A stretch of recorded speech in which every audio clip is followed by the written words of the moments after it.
Abra sua Bíblia em Mateus 13. Nós vamos meditar nessa palavra. Mateus 13, versículo 3. Pai, nos dá a direção desta palavra, Senhor. Fala ao nosso coração, meu Deus. Perdoa os nossos pecados e não deixa nada distrair. Mas de fato o que fizermos, tem a tua direção nesse lugar, em nome do Senhor Jesus. Graças a Deus. Alguém precisa de um auxílio para encontrar? Levanta a mão que os obreiros irão te ajudar. De muitas coisas lhes falou Jesus por parábolas, dizendo: eis que o semeador saiu a semear. Então, peraí, gente, atenta para uma coisa aqui, ó. Se a Bíblia fala de semeador, semeador lembra o quê? Semente. Semente lembra o quê? Para a semente produzir, precisa do quê? Semeador, semente, terra. Soma os três. Qual o resultado? Qual o resultado? Frutos, colheita. Amém, gente? Mas nem sempre é assim. Este é o natural, este é o normal, esta é a natureza.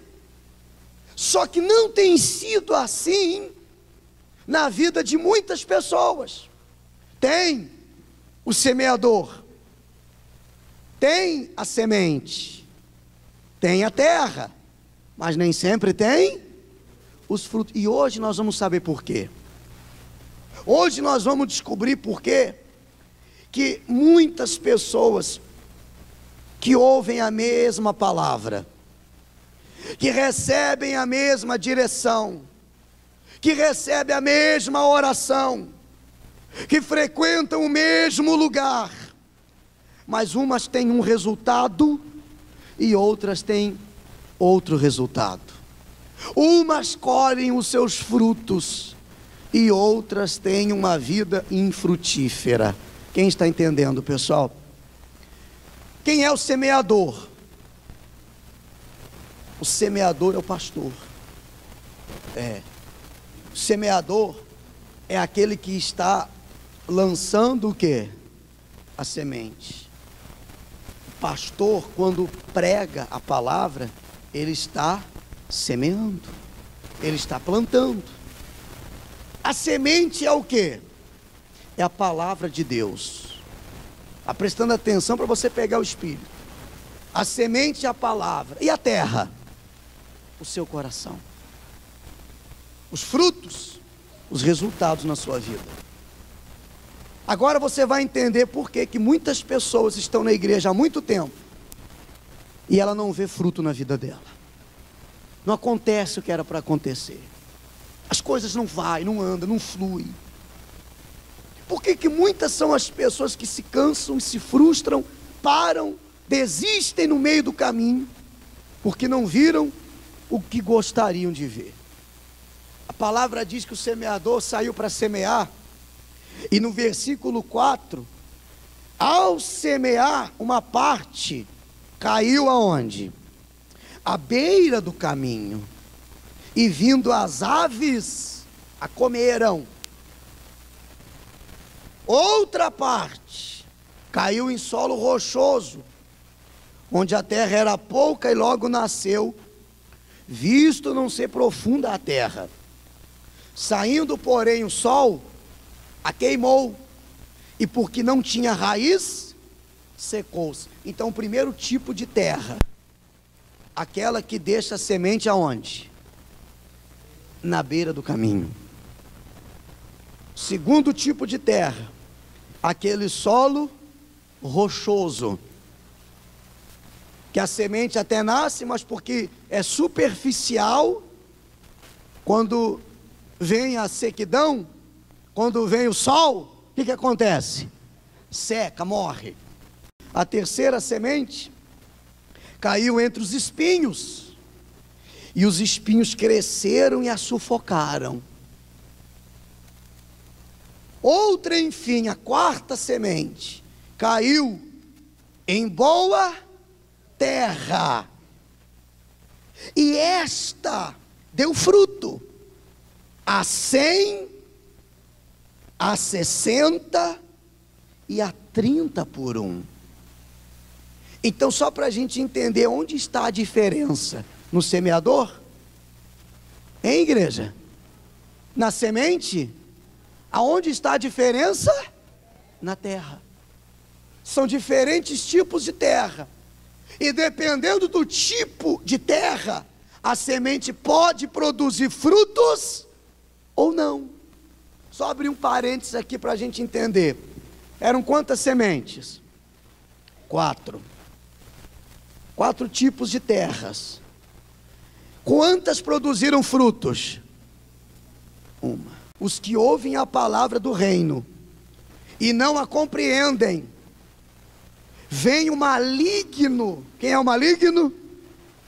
O diabo. E arrebata o que lhes foi semeado no coração. Este é o que foi semeado aonde? Na beira do caminho. Então o que acontece? A semente caiu e a pessoa deixou aonde? O que você deixa na beira? O que não tem muito valor. Você deixa na beira o que não tem muita serventia. A pessoa que ouve a palavra de Deus dentro da igreja, mas aquilo não surte muito efeito na vida, ela não acha que é bem assim. Ela não crê de todo o coração que é daquele jeito. Ela ainda não tem humildade para sentar e dizer assim: Deus, fala o que eu tenho que fazer, porque eu vou fazer. Então a palavra vem, ela pega a palavra e bota onde? Na beira, quase caindo. Sabe como é que ele consegue tirar a palavra de vida do coração dessa pessoa? Assim, está vendo? Não é bem assim não. Não é desse jeito não. Lá fora a coisa é diferente, quando você só ouve palavras de derrotas. Aí ele explica, no versículo 20, que o que foi semeado em solo rochoso, esse é o que ouve a palavra, e a recebe logo, com alegria. É os eufóricos, os emotivos. A pessoa até recebe com alegria, só que a semente numa terra rochosa não cria raízes, não penetra, não entra. É como aquela plantinha que cresce, que nasce em cima de uma rocha com um cadinho de terra. Então a palavra num coração rochoso é exatamente assim que acontece. Ela recebe com alegria. Puxa, que palavra legal. Puxa, que palavra forte. Não, vamos batizar nas águas. Quando que é o próximo batismo, pastor? Já tem 300 anos que ela está perguntando para mim quando tem batismo nas águas. Pastor, quando que vai ter a próxima Santa Ceia? Porque eu vou me preparar, eu vou participar, eu vou estar limpo nesse dia, e dali em diante eu vou ter uma vida com Deus. Já vem passando o tempo, e já faz muito tempo. Eu vou passar a ser dizimista, pastor. Eu vou passar a ser coluna da obra de Deus. Já investi em tanta coisa. Eu vou começar a dar ouvidos à voz de Deus. Recebe com a euforia danada. Mas a Bíblia diz: sai lá fora, não tem raiz em si mesmo, sendo antes de pouca duração. Misericórdia. Eu estou vendo isso, pessoal. Pessoas que a fé dela, a atitude dela tem o quê? Pouca duração. Você não pode ser uma pessoa de pouca duração. O nascido de Deus, ele não tem pouca duração. A pessoa que tem um compromisso com Deus, ela não é de pouca duração. Ela não dura pouco, ela permanece firme. Vem as lutas, vem as dificuldades.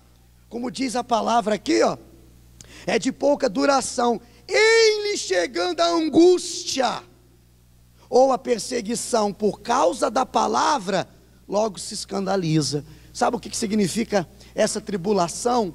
O que significa essa perseguição? O que nós lemos lá no outro versículo que fala do sol, o sol quente, que bate na planta sem raiz e faz o quê? O sol quente são as lutas. O sol quente é quando você entra no seu trabalho E as pessoas começam a te olhar atravessado porque você frequenta a igreja. O que foi semeado entre os espinhos é o que ouve a palavra. Porém, os cuidados do mundo e a fascinação das riquezas sufocam a palavra e fica o quê? Infrutífera. O que ele quis dizer com isso? A semente é plantada, só que junto com a semente nascem os espinhos, os abrolhos, nasce algo que vai sufocar essa semente. A Bíblia diz que isso representa, sabe o quê? Aquilo que chama a atenção da pessoa lá fora, as coisas que ainda atraem ela, que fazem os olhos dela brilhar, porque tem pessoas que ela quer permanecer na presença de Deus, mas ela não quer abandonar as coisas do mundo. Ela quer a salvação da alma dela, ela quer ser cheia do Espírito Santo, ela quer ser uma nova criatura, mas ela não quer abandonar a vida velha. A fascinação, como está escrito aí, as coisas mundanas ainda fascinam ela, ainda sufocam ela. Um outro livro que fala da mesma parábola, eu estava lendo, está escrito assim: a concorrência do mundo atrai a pessoa. O espinho representa a concorrência, porque o diabo é o concorrente maior de Deus pela sua alma. E entenda uma coisa que eu vou lhe dizer, pessoal: tudo que for preciso ele te dar para ganhar a sua alma, ele vai te dar. Se ele precisar te dar algo para ter a sua alma, algo que você quer muito, algo que você deseja muito, se for preciso o diabo te dar isso para ganhar a sua alma, ele vai te dar. Ele vai te oferecer. Ele chegou para Jesus no momento que Jesus estava com fome, 40 dias de jejum, lá no deserto, ninguém estava vendo, ninguém estava olhando. Ó a fascinação, ó o que atrai, ó a necessidade momentânea, pessoal. O diabo chegou para ele e falou assim: vem aqui, obreiro, por favor, vem aqui, por favor. Está lá Jesus, coisa mais linda do mundo, coisa mais querida. Aí o diabo chega para Jesus, fala assim: ó, rapaz, está vendo essas pedras aí? Essas pedras aí? Você é filho de Deus, não é? Transforma essas pedras aí em pães. Mata a tua fome, resolve o teu problema. Ninguém está vendo mesmo. Não era o que ele precisava naquele momento? O que Jesus precisava naquele momento? Comer. Estava necessitado daquilo. Aí o diabo chega e fala assim: você pode, rapaz, pega essas pedras e transforma em pães e come. Quer dizer, o diabo oferece exatamente o que você está. Se você não tomar cuidado, ele quer começar a suprir suas necessidades do jeito dele, para sufocar a palavra de Deus dentro de você. Começa a tornar as coisas fáceis. E aí Jesus virou para Satanás e falou o quê? Não só de pão viverá o homem, mas de toda a palavra que sai da boca do Senhor. Não adianta. E o diabo irado, indignado, saiu, se retirou. É assim, ele vai tentar você de um jeito, ele vai tentar você de outro, ele vai tentar você de outro, mas uma hora ele vai entender que não tem mais espaço na sua vida. Porque tem pessoas, infelizmente, pessoal, aqui agora, que tem dado espaço para Satanás agir na sua vida. Sabe por que ele está agindo? Porque você tem dado espaço. Porque se você trancar a porta para ele, ele não vai encontrar espaço na sua vida. Ele não vai encontrar espaço. Se você preencher os espaços da sua vida com a presença de Deus, ele não vai ter mais acesso a você. Ele não vai desistir, ele vai continuar ao derredor criando situações, mas ele não vai ter acesso à sua vida. Então a quarta semente caiu aonde? Foi semeado em boa terra. Esse é o que ouve a palavra e a compreende, ou seja, entendi. Ah, entendi, é para fazer assim? Deixa comigo. Deixa comigo. É para fazer desse jeito? É assim que tem que ser? Então deixa comigo. E para isso a pessoa tem que buscar a humildade de Deus, ser humilde. Porque não é fácil, eu sei, a gente chegar na igreja, como eu cheguei um dia, e está lá um sujeito que eu nunca vi, que eu não conheço, que eu não sei de onde veio, nem a sua procedência. E ele me diz o que fazer e eu simplesmente vou e faço. Só que quando eu entendi que não era o pastor falando, mas era o Deus que queria salvar a minha alma, que queria me fazer feliz nesse mundo, era Deus falando para mudar a minha história de vida. Então baixei minha cabeça, eu desci do pedestal, eu rendi o meu espírito diante dele e disse: Senhor, então eu vou fazer assim. O problema está comigo? O problema está aqui? Então deixa que eu vou resolver. Faz um transplante, Deus. Se não tiver mais como consertar, não tem mais como consertar, já está apodrecido, o coração já está estragado, então Deus, faz um transplante, tira esse e me dá um outro coração. E depois eu encontrei na Bíblia: dar-vos-ei um novo coração. Diga glória a Deus. Se esse aí não presta, não tem mais conserto, já sofreu injustiça, traições, já foi enganado, já enganou, então peça a ele: Senhor, tira esse e me dá outro, me dá um coração novo. Significa, coração é a vida, me dá uma vida nova, Senhor. Aí a palavra entra, a terra é boa, aí ela produz, mas não é produzir apenas, não é apenas produzir, ele diz: produz a 100, a 60 e a 30 por um. Imagina, pessoal, a sua vida abençoada. Então vamos por parte. Quem é casado aqui? Pensa aí o seu casamento como você quer que seja. Pensa aí. Pensa aí. Pensou? Chegar em casa todo dia, né? Aquele negócio doido, né? Está te esperando em casa já daquele jeito, com aquela... Um abraço que quase atravessa do outro lado. Um clima gostoso dentro de casa, um casamento onde você ama e você é amado, você respeita e é respeitado, enfim. Pensa aí. Pensou? Agora imagina 100 vezes mais. 100 vezes mais. Sei que você pensou que é possível. O que Deus quer fazer é isso mais 100 vezes. Está aqui. Se a palavra entra no coração, vai produzir 100 vezes mais. O estado que está do jeito que está, vai se tornar. E se for 60 vezes mais? Ou ainda que seja 30. Quer dizer, a pessoa acha que fanatismo, religiosidade, conhecer a Bíblia toda, influencia alguma coisa na vida dela. Que adianta conhecer a Bíblia toda? Tem 8.000 e poucas promessas, nenhuma dessas promessas estão se cumprindo. Pouco que eu conheço, eu vejo acontecer, dia após dia. Diga graças a Deus. Assim tem que ser o seu pensamento. Conheço um pouquinho, mas o pouquinho que eu conheço, pastor, está acontecendo na minha vida, está se cumprindo na minha vida. Essa semente, plantada hoje no seu coração, vai produzir 100, 60, 30 por um na sua vida.